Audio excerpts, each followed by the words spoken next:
Hey everybody, welcome to the video. Let's go over the 7-game MLB DFS slate for today on Draftkings. But before we continue, as always, if you guys could just leave a like, and if you're new to the channel, you might as well hit that subscribe button. I'm going to be here all season long trying to help you guys become better MLB DFS players, and I cover other sports as well. So if you're going to keep coming back to the channel each and every single day, or each and every single week, you might as well hit that subscribe button and turn on the notification bell so you don't miss out whenever I post new content. And if you follow me on Twitter, I'm at Pennell16. CPen16 over on IG.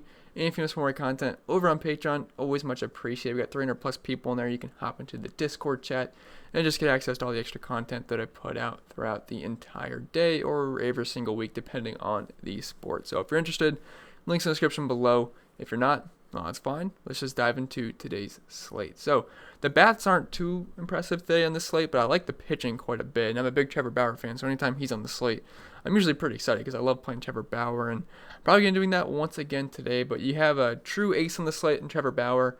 Then you have obviously aces like Jack Flaherty, Lancelin, but I think they're a tier below Bauer today. And then you have a good SP2 option in Luzardo here at 7,400. So I'm liking the way the pitching stacks up on this slate. So we start up top with Trevor Bauer, 10,200, and look, he has been absolutely amazing this season. Obviously, a Cy Young candidate. He's got a .68 ERA currently, and he's been a DraftKings superstar. If you're just looking at his game log, he scored 36 points in 3 straight outings. He was at 36, 36, 36 versus Detroit, and Milwaukee, which he's facing Milwaukee. And then in his last start versus KC, he had 40 fantasy points, which he's just been on absolute fire, and I see no reason why that can't continue. Another thing I like about Trevor Bauer is that he has one of the longest leashes in the entire major leagues. I mean, I think pretty sure last season he was averaging the most pitches per start, and that's what I like on my pitchers. It gives you a nice floor because I'm surprised when Trevor Bauer typically doesn't go 7 innings in a game. I mean, I know he's went 6.1, 7, and 6 and 7 so far, but the guy's got a super long leash and he's been absolutely dominant this season. He's striking out pretty much anybody and everybody he can. 13, 7, 12, 9 as are their strikeout numbers this season. And he just got done facing this Brewers team where he struck out 12 of them over 103 pitches and scored 36 fantasy points. So I'm not expecting him to score 36 again, but I think he should still have another really solid outing here. The Brewers have struggled versus right-handed pitching this season. I believe they're striking out around a 27.7% clip right now, 134 team ISO, 278 Woven at 72 WRC plus. So love the spot for Trevor Bauer. Vegas likes him too. 7.5 strikeouts, slight favorite, and less than 4 runs against him.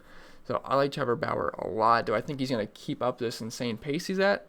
Probably not, but I still think it's going to be viable. I mean, I think we should pretty much expect 20 plus points here, but I mean, it would not surprise me if he gets another 30 plus point outing because of how good he's been this year. So I think he's our best spend up option on the slate. Now, Jack Flaherty carries a ton of risk here, and it's also going to depend on some news because, look, he only threw 41 pitches in his last start, but he's only made 2 starts this season because of Corona, because the Cardinals haven't really played many games this season. Now, his first start versus Pittsburgh, he scored 24 through 89 pitches, which is obviously fine. But then his next start, he threw 41 pitches versus the Cubs and only lasted 1.2 innings, gave up a run, and only scored you 5.4 fantasy points. Now, I'd assume his pitch count's going to come up a little bit, so I'm just not sure how much. I've not seen anything definitive on Twitter. So if it's going to be like only around 60 to 70 pitches, absolutely no thank you at 9,300. Just easily just give me a Trevor Bauer to spend up, and I'd be happy to go down to Lancelin at that point. But if we can get a pitch count of above 80 or something like that, I think he's still viable versus the Royals. I mean, the Royals aren't that great of an offense. Vegas doesn't think so either. Only 3.47 runs against Flaherty here, 62% chance for the win, and 6.5 strikeouts. And Jack Flaherty was one of the best pitchers in the second half last season. If you're looking at his numbers, 3.62 xFIP, 30% K rate, 7% walk rate, 37% hard contact rate. I mean, he was just absolutely excellent. Did give up a little bit to the lefties, but even then, he was just still elite. And versus the righties, he was just almost impossible to hit at that point. But if you're looking at the Royals numbers versus righties this season, a 25% K rate, 93 WRC plus, 308 WOBA. If the pitch count's going to be like less than 80 pitches, I'm not interested at all. Even if it's going to be around 80 to 90, he's still not going to be above Trevor Bauer for me or Lancelin. But just monitor the pitch count news on Jack Flaherty if we do happen to get some, because I do like the matchup and I love the talent Jack Flaherty is. Then dropping down to a safer option, much safer option than Flaherty today, we have Lancelin at 8,900. I don't love the matchup versus Oakland, but there's plenty of righties here, and Lancelin has just been very, very good to start this season. And another thing I love about him, kind of like Trevor Bauer, he goes deep into every single game. Every single start, he's had over 100 pitches. I'll just read the pitch counts so far. believe he's made 6 starts. He's at 108, 102, 107, 109, 110, and 111. I love that out of my pitchers because we know Lancelin's not going to be going, like 4 or 5 innings and then start. He's going to go deep into the game unless he gets blown up, but I don't really expect Lancelin to ever get blown up for the most part because he's a very good pitcher. 31 points, 27, 22, 19, 35, and 19. So I like Lancelin here quite a bit. The matchup's not like amazing versus Oakland, but last season I did prefer righties versus them than I do lefties. Now versus lefties this season, they've actually been worse, striking out a near 28% clip. Or actually, it might be 29% to lefties. Let me just check really quick. Yeah, 29% to lefties so far this season, and 24% to righties, and they've actually been overall a better team versus righties this year. But last year, it was kind of the opposite, and it's a short season so far, so I would think that might change a little bit. But Lancelin's one of the best pitchers in the league, and I think he's a fine option here at 8,900. You could play Lancelin and Bauer together. I mean, it's a little bit much for pitching, but the bats aren't that expensive today if you're stacking up like the Diamondbacks, which actually do have the highest team total on the slate, so I wouldn't say it's a stretch to roster both Bauer and Lancelin today, but I think most people are probably going to drop down to the Bauer and then Luzardo combo here at 7,400. He had a really rough start versus the Giants, but besides that, he's been a fine start so far this year. And he's actually coming off a really good outing in his last start where he scored 28 points versus Arizona. He only allowed 4 hits, no runs, walked 2, 7 strikeouts on 92 pitches. He looked pretty darn good. We know the guy's got some talent here, and I think he's a fine option at 7,400 because I've been pretty much just picking on the Rangers this season, and they just have not had a great offense at all. If you're looking at their overall matchup, striking out 24% of the time, but 66 WRC plus, 279 WOBA, and 136 ISO. If you're looking at the splits versus lefties, 25% K rate, 80 WRC plus, 299 WOBA. I mean, they just really struggled so far this season, so I think this is a pretty good matchup here. He's only 7,400, only has 3.69 runs against him, slight favorite, 5 strikeouts. So I really like him as our SP2 today, and the price isn't too bad at all. And it's pretty easy to fit him in with Trevor Bauer today because a lot of the bats that I'm going to show you on the hitters page, they're pretty cheap for the most part. So I don't think you have to break the bank. Now, obviously, there's some good spend-up options, but there's plenty of value on this slate. So up top with catcher, we have Stephen Vogt here at 3,800. I would assume he's going to get the start here versus a righty and Ryan Castellani. And he's had some okay starts this season. Now, he was looking pretty good versus the Astros and Coors to start the game. And then at the very end, he kind of just started getting blown up. And that's when the Astros, I believe, scored 13 runs that one night. But like all the lefties here versus him for the most part, you can also play the righties. The Diamondbacks pretty much check in as the best stack on the slate. According to Vegas, they have the highest team total on the slate at 5.27. And just looking at the slate, I mean, it makes sense. I do like the D-backs here, especially the lefties, but the entire lineup is playable here. I think I almost have the entire lineup listed. And I'm probably going to be heavily invested in the D-backs for the most part because I like some of these prices on the outfielders, and I don't know, I just think that makes sense here. So I like Stephen Vogt. He's got some decent power versus righties. Looking at his splits, 233 ISO, 115 WRC plus. I got no splits on Castellani yet because he didn't have any numbers in 2019 and very small sample size still this season, so I still think we can use the lefties versus him though. Then Kirk Casale at 3,400. I like some of these Cincinnati righties here. Brett Anderson's not a bad pitcher. He's a very high ground ball pitcher. I mean, 68% to lefties and 50% to righties, but prefer the righties here. It's pretty tough on lefties, but to righties, 161 ISO and only a 12% strikeout rate. So I like some of these Cincy righties, and a couple of them are pretty cheap. Now, Castellanos and what's his name? Oh, Eugenio Suarez is also pretty expensive, but I still think the righties here for Cincy are pretty interesting. It's also a decent hitter's park in Milwaukee. Obviously, Cincinnati's a great hitter's park too, but I think the Cincinnati Reds are a decent stack on tonight's slate because we do have limited options. Then Victor Caratini here at 2,800. Now, Casey Mize, obviously he was the top pick in the draft for the Detroit Tigers. Obviously has loads of potential here, but Vegas does like the Cubs here, and with a slate that I don't think has many great bats or stacks on this slate, I don't mind the Cubs here. I like the price on Caratini if you're looking at his splits versus righties. 186 ISO, 107 WRC plus. The Detroit bullpen's not that great, so I think the Cubs they're viable on this slate. I don't mind them.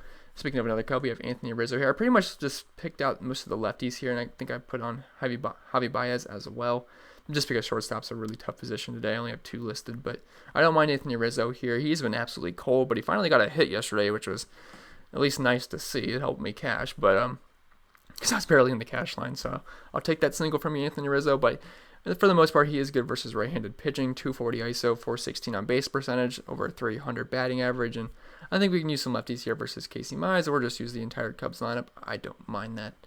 And then Christian Walker at 3,800. Again, the Diamondbacks, I like them quite a bit here. For the most part, they are fairly priced, and only 3,800 for Christian Walker. I like that. He's certainly got some upside. He actually had more power versus righties last season with a 232 ISO compared to 179 versus lefties. Just overall, some pretty decent numbers in their 270 batting average, 500 slugging. So I like Christian Walker here at only 3,800, hitting in the middle of the lineup. Matt Davidson, if you want a punt option, he's only 3,000. And like I said, I like some of these Cincinnati Reds righties today, and he's not that expensive whatsoever. We don't have any numbers from last season for Davidson, but he is someone that can hit lefties pretty well, and he's got some decent pop versus them, so I certainly think he is viable.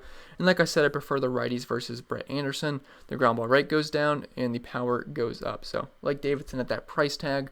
Ketel Marte, 4,700. He's a switch hitter. He actually hits lefties better than he does righties, but it's still a fine hitter versus righties, and he actually has 327 batting average, only a 14% K rate, still a 250 ISO. He's good versus both sides of the plate, and if you're stacking up the Diamondbacks, it wouldn't make sense to really leave off one of their best hitters, so I like Marte for sure in Diamondback stacks, or even just as a one-off as well. And then Jason Kipnis, 3,200. I don't love it, but I mean, Vegas likes the Cubs today, and I definitely think they can make some noise versus Mize. He's a young pitcher, so obviously he's going to be prone to mistakes. And then you have the Detroit bullpen, which isn't that impressive either, so I think some of these lefties here on the Cubs are certainly viable, especially at this price tag for Jason Kipnis. He's got some decent pop versus righties, looking at his numbers last season, over a 200 ISO. The rest of the numbers aren't great, but did have some pop versus them, so at 3,200, he is certainly viable, but if you're playing cash games, I'd prefer Colton Wong at 3,100 since he'll be leading off. I don't really love playing guys batting like 8th or 9th in the order in cash games, so Colton Wong leading off, he's a high contact hitter and only 3,100, and if you're looking at his splits versus righties, not a ton of power, but a 15% K rate, 370 on base percentage, 111 WRC plus, 283 batting average. I think he's a really solid cash game option at only 3,100. Dropping down to third base, we have Anthony Rendon. I don't love the Angels on this slate, but I did pick out Rendon and Mike Trout because both of them can hit lefties very well. And Anthony Rendon, one of the better lefty smashers in the entire league, over a 300 ISO last season, a 433 on base percentage, 158 WRC plus. Just elite numbers all around versus left-handed pitching. And Valdez, he's not a bad pitcher, but certainly someone we'd want to use righties against. He gets a lot of ground balls though, which sucks. Over 60% to both sides of the plate. Only a 12% fly ball rate to righties, but the power comes up to righties, the WOBA comes up, and the strikeout rate goes down, and I think he's a fine option here if you had the salary for him. Then Eugenio Suarez, 4,600. I'd probably rather play Suarez than Rendon just because I have more interest in the Reds today, but definitely like these righties here versus Brett Anderson, and Suarez was great versus lefties last year. Pretty much similar numbers to Rendon. Same ISO, pretty much same WOBA, same on-base percentage, closely, 149 WRC plus, 577 slugging, pretty much a little bit of a light version of Rendon, but similar numbers here, and both hit lefties very, very well. So I do like Suarez. Eduardo Escobar, 4,100. I prefer him versus lefties, but he still has fine numbers versus righties, kind of like Ketel Marte, but I like the Diamondbacks on this slate. He's going to be hitting lower in the order, but I still think he's a fine option. I mean, the Diamondbacks do have the highest implied team total on the slate. It's going to be hot in Arizona, and I would assume they're going to be opening up the roof at some point, because they've been opening it later into the game. So if that's the case, again, obviously a big boost to them, and then I would assume because they have a 5.27 implied team total. I looked on Twitter to see if I could find any news on that, but I think it's kind of just assumed here. So definitely like the Diamondbacks either way. And then Matt Carpenter at 3,600. Kind of similar reasons to Colton Wong, where he's cheap enough, and I do like some of the lefties here versus Brad Keller. But he's not a high contact hitter in the slightest like Colton Wong is. Matt Carpenter does strike out quite a bit. 24% to lefties and 26% to righties. But Brad Keller's not the best pitcher in the world. And if you're looking at his numbers versus lefties last season, 119 ISO, which isn't bad, but only a 19% K rate. And I still think you use some of these lefties here versus Brad Keller. Not a pitcher that really scares me in the slightest. And Matt Carpenter does have some decent pop versus righties, but he's a guy that wasn't great last season. I mean, low batting average, struck out a lot, and didn't even have a ton of power, but I still think he's viable versus righties. Then Kyle Farmer, just sticking with some of these Cincinnati Reds righties. He's only 2,300, and he has some decent pop versus lefties. 210 ISO, 110 WRC plus, 275 batting average. So I think he's a fine option. Now, shortstop, this is a tough position today. There's only one player I really liked, and that's Carlos Correa. But then I just threw on Javi Baez because I think the Cubs are a decent stack on today's slate, but I prefer him versus lefties. But Carlos Correa, I think I'm going to try to make it a point to spend up for him because there was really no one else I liked unless I just completely punt with the value option that opens up, maybe like Mondesi. But Correa, I think, is by far the best option at shortstop today. I mean, going up against Patrick Sandoval, if you're looking at his splits, He does get a lot of ground balls, or I'm sorry, looking at Anderson. I was meant to say he gives up quite a bit of fly balls, 27% to lefties and 23% to righties. He's got a decent carry to righties though, 26% on only a 136 ISO given up. He's a bit reverse splitsy here, 333 ISO to lefties, 19% to them as well. But I don't really like any of the lefties on the Astros, and like they have a lot of them anyway. But I do like Carlos Correa because he's got some decent power versus lefties. Now, he's actually someone that had more power versus righties last season, but still overall really good numbers versus lefties. Over a 300 batting average, 160 WRC plus, 231 ISO, and a 423 on base percentage. And if you just look at the shortstop position today, it's pretty darn gross. So Carlos Correa is someone I might make a point to spend up on just because there's nothing else I really like. And with a couple of the injuries in the lineup, he should be batting higher in the order than he usually does. Like when everyone's healthy, he's usually batting around 5th, 6th, but he should get moved up to like around 3rd today. Then Javier Baez, 4,600. Like, I'd rather just play Correa for 100 more. But if you're stacking the Cubs, it makes sense just to throw Baez on there. You know, obviously one of the best bats in the entire lineup. Now, he does strike out a lot. Like, he chases almost every single pitch.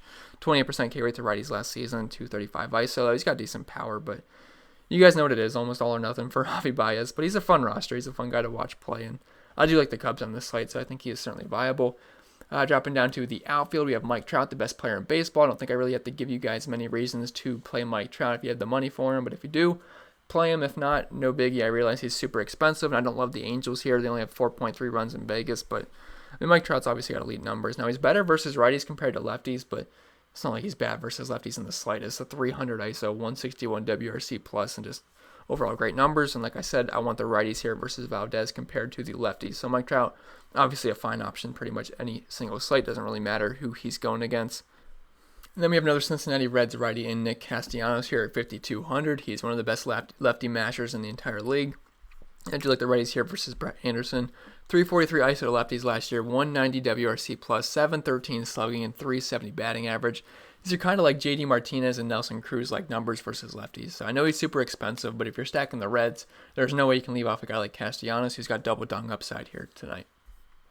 Then George Springer. The Astros are a decent stack tonight, but most of them are really expensive. I think Yuli Gurriel is over 5K, which just feels a bit insane. He's been good this season, but I don't love paying over 5K for Yuli Gurriel unless we're like in Coors Field. But Springer's fine. Can be leading off 5,000. We know he's good versus lefties. 232 ISO, 144 WRC plus. Just elite numbers all around. Sandoval's a bit reverse splitsy, but I mean, they still have a 5.2 implied team total, and I think Springer's okay here. I don't love it, but I'd rather spend down a little bit for guys like Marte. Schwarber hat, but if you got the money for him, I don't hate it, especially if you are stacking the Astros. But Starling Marte here at 4,600. He's good versus lefties, but he's also pretty good versus righties as well. He had over a 300 batting average to righties last season, only a 14% K rate, over 200 ISO, 127 WRC plus, and over a 500 slugging. It's not really worried about a righty-on-righty matchup here in the slightest. And Castellani, I know he's had some decent starts this season, but I'm going to prefer the Diamondbacks here. They have the highest team total in the slate. I definitely like Marte. If you're full stacking them, you can't leave him off. I think if you're playing cash, he's not a must. I mean, you're going to be looking at guys like Cole Calhoun and David Peralta in cash games because of the price tags. But if you're stacking, I like Marte, but I don't think he's an absolute must here. Only in GPPs. Kyle Schwarber, 4,100. He went deep yesterday, which I was very thankful about because, man, I was like, the Cubs aren't really going to do anything 2 days in a row with the wind blowing out in Wrigley. Well, they didn't really do much, but Schwarber still had a homer, which was nice, which really helped me out. But they have one of the higher team totals on the slate currently, and look, Schwarber's great versus righties. You know, Mize is a young pitcher. He's got plenty of upside. I think he should be a good MLB pitcher when it's all said and done. But he's got a 300 ISO to righties, 367 WOBA, 591 slugging, and just overall, we like Kyle Schwarber versus righties. So I think he's going to be a fine option here. And I like the price tag as well. I prefer the Diamondbacks if you're playing cash games. If you're debating on the Cubs outfield or the Diamondbacks outfield, I'm going to side with the Diamondbacks here, but I don't mind the Cubs in tournaments. Egan Happ continues to be pretty cheap here, 3,900. He's going to be leading off. He's got better splits versus righties with a 318 ISO, 591 slugging, 273 batting average. Just overall really good numbers. And the Cubs, I think Vegas-wise, are the second highest implied team total. The Detroit bullpen's not that great, so I don't mind these guys. Ian Happ's a switch hitter, so I'll have the platoon advantage either way. He's good versus both sides of the plate, but really good versus righties. And then some of my favorite plays on the slate here, we have Cole Calhoun and David Peralta. I think these guys are going to be very high owned tonight. They're on the highest team total on the slate, and they're also really cheap as well, and both have really good splits versus right-handed pitching. So if we look at their splits, Calhoun's got a 245 ISO to righties. Not a great batting average or a strikeout rate, but still like the price tag, and there's a decent chance we could get a double or a home run here from Cole Calhoun. So I like that price tag leading off at 3,900 for the best stack on this slate, in my opinion. Then we have David Peralta going to be hitting in the cleanup spot, only 3,400, and looking at his splits versus righties, over a 200 ISO, 116 WRC plus, a 286 batting average.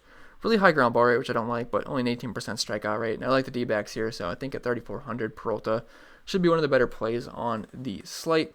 Then we have two punt options here. I'd prefer not to have to go down this low. I'd really like to just make it Peralta and nothing lower. But Victor Reyes here going against the righty and Alec Mills. Mills is not a pitcher that really scares me too much. And if you're looking at Reyes splits versus righties, he had about a 310 batting average versus them last season. Not a lot of power whatsoever with the 137 ISO, but I think he's a fine option here. And Alec Mills is someone you want lefties against compared to righties. Righties, he was pretty tough last year, 34% K rate, only a 5% walk rate, and 128 ISO, but 214 ISO giving up and over a 400 WOBA. So I think Victor Reyes is okay if you need a punt option. Then Jason Hayward, if you are stacking the Cubs, he is very cheap, should be hitting 6, only 2,700. Looking at his splits versus righties, 200 ISO compared to lefties. I mean, he's just pretty trash versus lefties, but to righties, not too bad. Decently high walk rate, low strikeout rate, over 200 ISO, 365 on base percentage, and just fine numbers overall. So that's pretty much going to be it for the player pool today, guys. I might have dismissed a couple of people that I might end up liking later on, but for the most part, this is what I like. So if this video was helpful, remember to leave a like. If you're new to the channel, hit that subscribe button. It really helps me out, and I really do appreciate it.